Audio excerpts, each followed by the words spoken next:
gitu. Jelas saya mendukung sekali. Kalau dibilang mendukung, saya mendukung.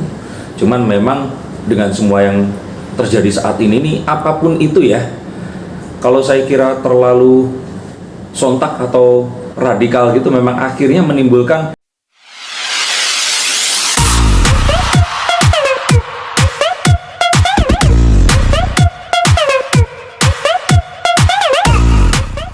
Tiga bawain dulu ya. Ada. Mas Den, ini kita sedang ramai di sosial media atau di kita antara pesulap PS Dukun.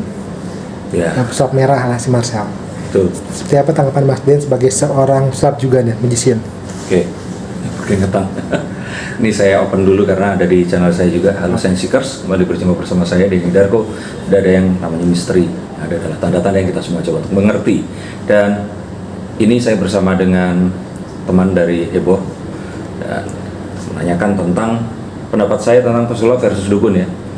Ini sebenarnya sesuatu yang jadi keresahan kami para pesulap, karena termasuk dulu impian saya menjadi pesulap ini adalah karena saya pernah belajar mencoba mencari pelajaran ilmu kanuragan itu seperti apa gitu. Jadi ilmu kesaktian itu tuh bagaimana, nggak pernah menemukan, kecuali yang memang ada bela diri yang juga ada katanya harus melakukan sebuah kebatinan di situ.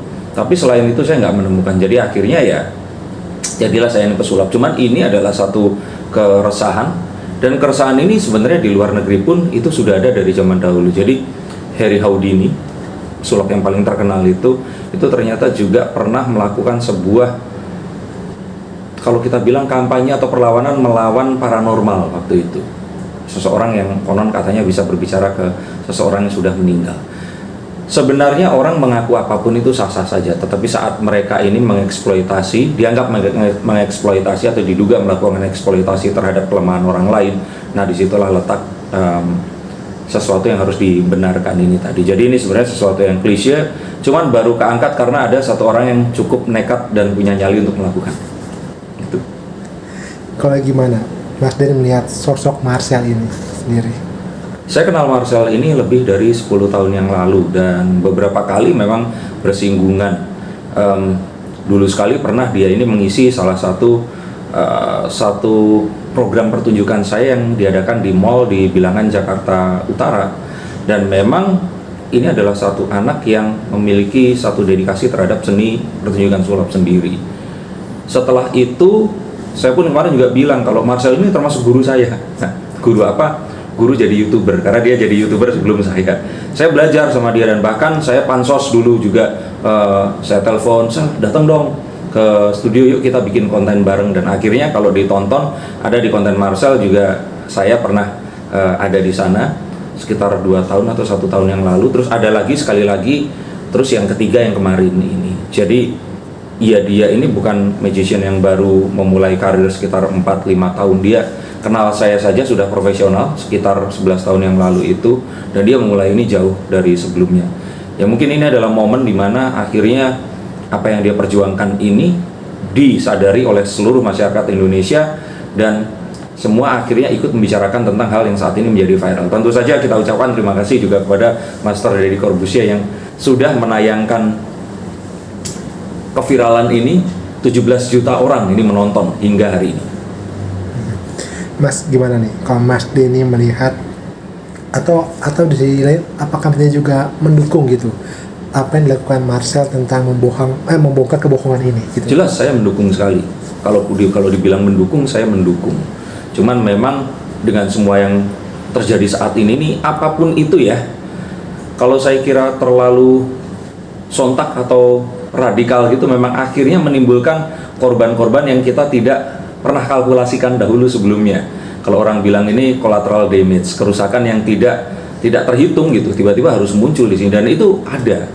Nah, nanti kita akan bicarakan itu tadi, tetapi untuk tujuan utamanya saya mendukung, karena ya ini menurut saya juga termasuk untuk memberikan satu pengetahuan ya kepada masyarakat, bahwa kalau mereka ini memang mengharapkan sebuah yang sifatnya itu kesembuhan, terutama medis, sebaiknya tidak datang ke orang-orang yang mengaku dukun ini tadi. Saya katakan medis ya, Tapi kalau yang sifatnya kerohanian atau psikologi dan sebagainya, ya monggo, kita nggak bisa apa-apa karena ini adalah satu hal yang suka sama suka. Maksudnya di sini tuh ada orang mau membayar, dianya juga percaya, terus ada orang yang bisa dibayar dan ternyata orang ini tidak merasa dirugikan, ya sama seperti kepolisian tidak akan bertindak apa-apa, tidak bisa melakukan penangkapan kalau ternyata tidak ada laporan penipuan atau kerugian yang ditimbulkan oleh orang yang pernah menggunakan jasa oknum itu tadi.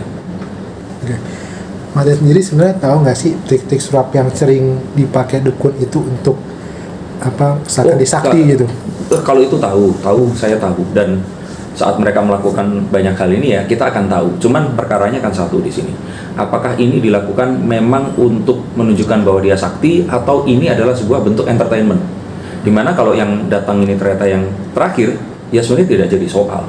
Dan ini pun akhirnya diakui oleh beberapa orang yang menunjukkan dirinya paranormal, tetapi mereka di publik mereka akan bilang apa yang saya lakukan di YouTube ini semata-mata adalah hiburan. Jadi kalau yang dilakukan itu tahu banget. Bahkan kami ini para pesulap pernah waktu itu nggak sengaja kami ini datang ke sebuah festival paranormal yang ada di Bandung. Itu sekitar mungkin 11 tahun yang lalu itu saya ingat.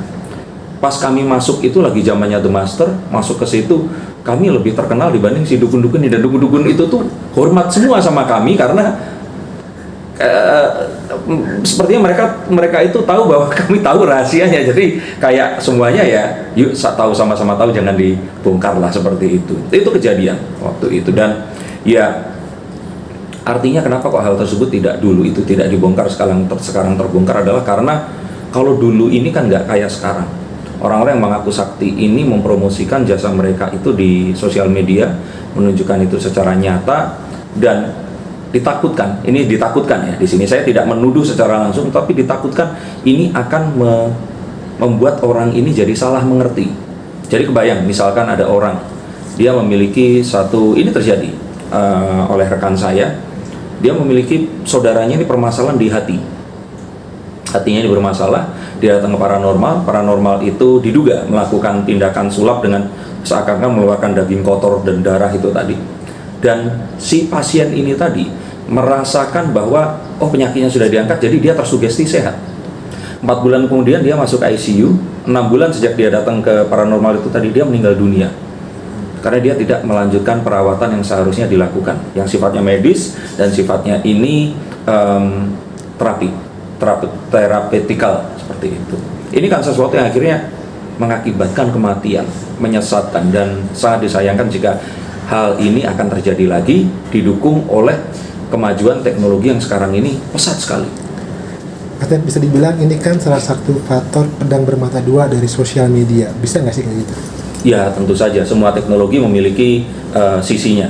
Kita mau lebih cepat, kita naik pesawat, tapi kecelakaannya tentu saja akan lebih fatal dibandingkan kita naik kendaraan roda 4. Mas, nyangka nggak sih Mas sampai seviral ini akhirnya? Nggak nyangka, ini sesuatu yang nggak kami sangka. Sebenarnya dulu itu kami memang sempat punya ide.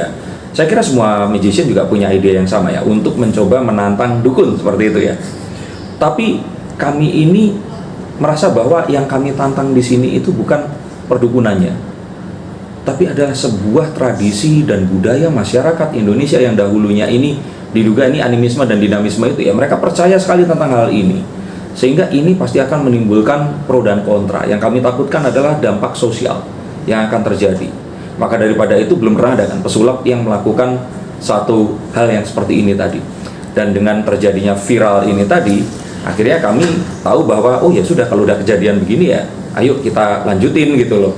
Dan kita cari jalan tengahnya, apa yang akan bisa kita berikan edukasi kepada masyarakat, karena saya yakin sampai kapanpun, percayalah, semua yang viral ini pasti akan usai. Nama kami semua termasuk Pesulap Merah ini pasti akan dilupakan, dan perdukunan itu akan tetap ada. Ini sesuatu yang saya ramalkan itu, karena sulit, sangat sulit. Ini sesuatu yang ada di seluruh dunia, dan saya juga katakan itu kepada Marcel. Apa yang kita lakukan ini nggak akan selamanya, karena masyarakat ini pasti akan tetap ada yang menginginkan, mereka akan mencari, dan saat itu terjadi ada yang memberi. Sama seperti, mohon maaf tidak secara langsung ya, di sini saya mengaitkan sama seperti pelacuran. Pelacuran itu terjadi bukan karena pelacur, tapi karena ada orang yang mencari pelacur di situ, prostitusi. Jadi akhirnya hal tersebut jadi ada karena mau sama-sama mau. Tapi Marcel mengatakan ya itu tadi, nggak apa-apa Pak Den, toh Nabi Ibrahim juga waktu dia dibakar di bara api, ada burung pipit itu mengambil air dan meneteskannya. Dan dia mengatakan bahwa ini nggak akan memadamkan apinya, tapi paling tidak Allah atau Tuhan itu akan tahu kita berdiri di pihak yang mana. Gitu.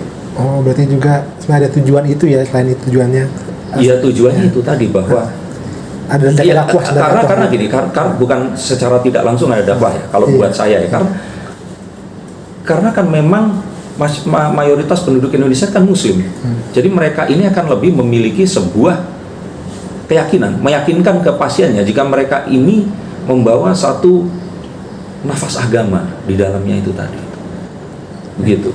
Mas, mana Mas? Tindakan Marcel ini kan pasti mengundang pro dan kontra ya. Nah, tapi nggak banyak juga yang pro, sampai beberapa ulama atau habaib atau ulama gitu sampai mendukung Marcel. Ini sama dengan katanya menegakkan dakwah juga jihad Islam. Seperti apa Mas tanggapannya?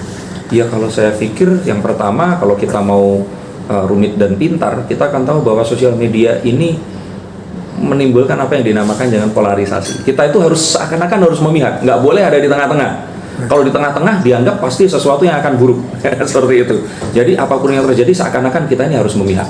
Tapi saya tidak tahu ya, saya tidak mewakili mereka semua. Tapi yang pasti saat ada sebuah isu, terus kemudian ada kolom komentar, seakan-akan kita ini harus berpihak. Kalau saya sebenarnya di sini ingin berdiri di tengah-tengah, bukan artinya membela oknum dukun ini tadi.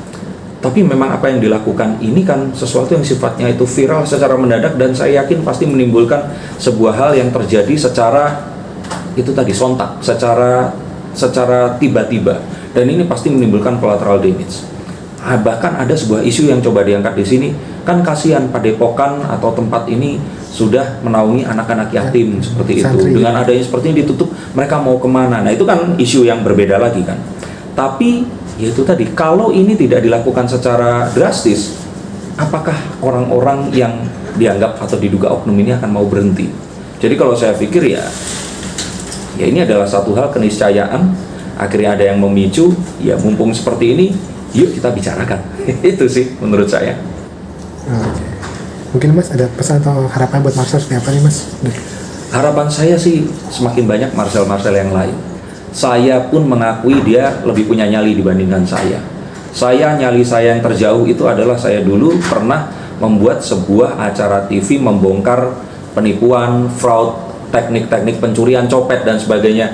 Pernah untuk memikirkan hal ini, tapi saya takut sekali kalau ternyata ya ini tadi ada orang-orang yang tidak suka, terus kemudian melakukan hal-hal yang tidak kita inginkan. Jadi jujur saya pun nggak takut disantet, tapi takut orang yang dia ini lupa diri, dia ini nekat terus melukai kita. Sama seperti waktu ya Marcel ini datang ke Padepokan, tiba-tiba kan ada satu orang yang terus mendorong kan. Nah itulah yang saya takutkan. Jadi harapan saya Marcel selalu berhati-hati, dan semoga juga orang-orang yang memiliki keberanian ini diberikan keselamatan, dan untuk semua yang di sana yang ada di pihak yang berbeda ini, ayo kita buka sebuah forum diskusi, kita bicarakan ini, dan pasti ada jalan untuk keluar dari permasalahan yang saat ini sedang ada. Itu tadi obrolan kita, dan semoga memberikan inspirasi.